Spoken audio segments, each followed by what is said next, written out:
नमस्कार दोस्तों, मैं निशा सिंह सदीनामा की ओर से प्रस्तुत कर रही हूँ आज 10 नवंबर 2021 का संपादकीय, जिसे लिखा है हमारे संपादक जितेंद्र जितांशु ने, जिसका शीर्षक है छठ पर्व के स्त्री विमर्श को समझना चाहिए। भारत अपनी समृद्ध पारंपरिक और सांस्कृतिक विरासत के लिए जाना जाता है और छठ पूजा क्षेत्रीय त्योहारों में से एक है जिसमें भक्तों द्वारा किए जाने वाले विभिन्न अनुष्ठान शामिल हैं।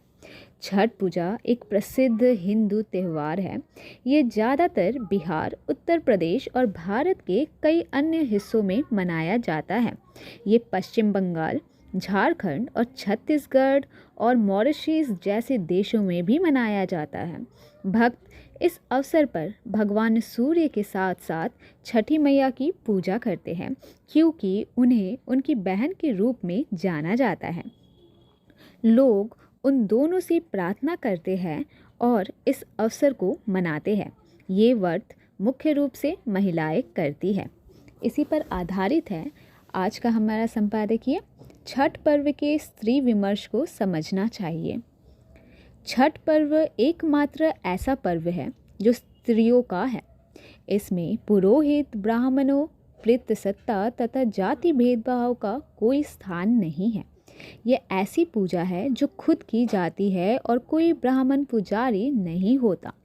छठ के दिन नदियों, झीलों, सरोवरों के किनारे जैसे मेला लग जाता है। हर तरफ स्त्रियां ही स्त्रियां और उनके केंद्र में व्रतपारिणी। कहीं अभिजात्य का कोई चिन्ह नहीं। अपने देशीपन के साथ इनका मुख्य उद्देश्य स्वच्छता, आत्मपरिष्कार, पारिवारिकता और बृहत्तर सामाजिकता का उन्मेषा है। ये एक लोक विमर्श है जिसके कई संकेत बड़े महत्वपूर्ण हैं, जिनकी ओर ध्यान जाना चाहिए। छठ पर्व में केले के पुण्य गुच्छों से व्यक्ति के महत्व के साथ एक सामूहिकता का बोध होता है। स्त्रियां गाती है, केलवा जो फरेला धवद से ओह पर सूगा मेड़ राय।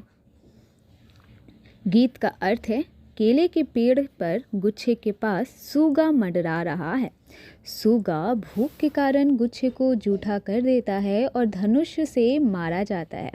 आगे है, सूगे की पत्नी वियोग से रोने लगती है। कोई देव सहाय नहीं होता। अभिप्राय ये है कि अवमानना की शिकार स्त्री की आवाज़ अनसुनी है। उसकी पीड़ा को सिर्फ सूर्यदेव समझ सकते हैं। वो भी नहीं सुनेंगे तो कौन सुनेगा। स्त्रियों का छठ पर्व स्त्रियों की आवाज़ सुने जाने के लिए है। इसे ठेकुआ खाने तक सीमित नहीं कर देना चाहिए। छठ पर्व दिवाली के 3 दिनों बाद शुरू हो जाता है। इसी समय किसानों के घर नया अन्न, ईख और नए फल आते हैं। इस पर्व में सूप, दौरा आदि का बड़ा महत्व है, जो दलितों के घरों में ही बनते हैं। इससे पिछड़ी और दलित जातियों की एकता का बोध होता है। सूर्य की जिस उपासना से छठ का संबंध हो सकता है, वो महाभारत का मिथकीय चरित्र सूतपुत्र कर्ण है। वो हर सुबह कमर तक पानी में खड़ा होकर सूर्य अर्घ्य देता था। सूर्य एकमात्र वैदिक देवता है जो हिंदुओं के आराध्य बने रहे। मुख्य घटना है, धीरे धीरे छठ पर्व अपने महत्वपूर्ण सार के कारण सभी जातियों की स्त्रियों में प्रचलित हो गया। छठ पर्व कुछ समय के लिए हर भेदभाव मिटा देता है।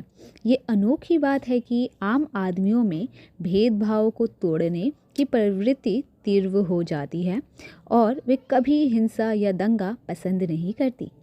उसकी इस क्षमता का विकास किया जाना चाहिए।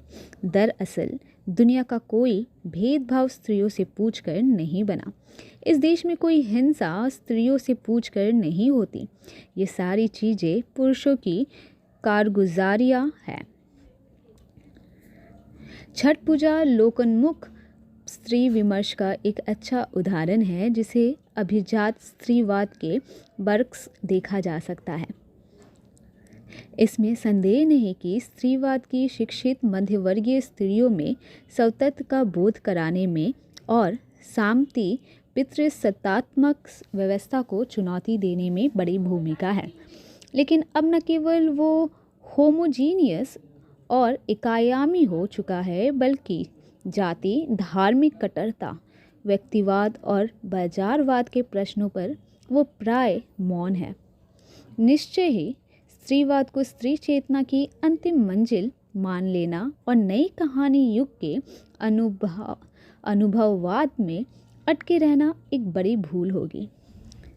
आखिरकार छठ पूजा करने वाली या रूढ़ियों से जकड़ी करोड़ों गरीब स्त्रियों को संबोधित करने की शक्ति तो सिर्फ देह पर विमर्श तक सीमित रहने से नहीं पैदा होगी, इतना निश्चित है।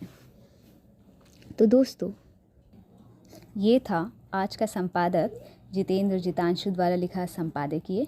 कल एक और विषय के साथ हम वापस लौटेंगे। तब तक के लिए नमस्कार।